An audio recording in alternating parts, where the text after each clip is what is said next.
Alright friends, so before I go and install the Moto Double Snorkel, I just kind of want to go over everything.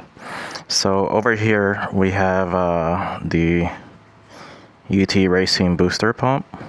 I got 3 kits because I got 3 bikes.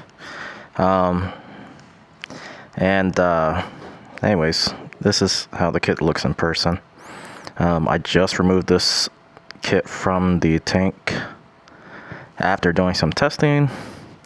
Anyways, this right here is supposed to be your fishing tool and also your template that he describes on his website. Extra heat shrink for these, it's supposed to be here, there, and there. Extra fuel tubing, and of course zip ties. This is the part that goes through the hole that you drill in your tank, and this is your pump head and cap.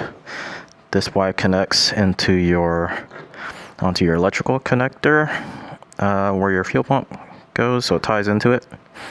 This is your chip, and this hooks up to this part of the pump. So in order to do that, that clamp needs to be back, and here we go. Now in his instructions, you do this with the sock off, but to show you guys, there you go. That's how it mounts, and it mounts with a zip tie that falls into this groove, and then you bring the clamp back up. Okay. And this is the OE pump. This is where this connector Y's in. So the OE pump goes through his connector and then connects to the bulkhead. Okay. The Moto kit is by itself. It replaces the OE pump with this. His Moto 3000 hour pump. Their own custom sock, which from what I understand is double filtered. This snorkel kit is very magnetic, extremely strong, obviously. But anyways, this goes in your left wing, this goes in your right wing.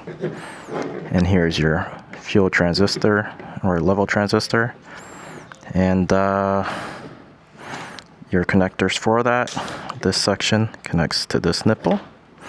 So when you get the system mounted or in the tank, he has Mike has instructions on how to do this, but this needs to go in the tank first, and then you maneuver this onto here and also connect your connectors to his terminals. Simple. Okay. Oh, and if you do any bench testing, I recommend you use a variable power supply.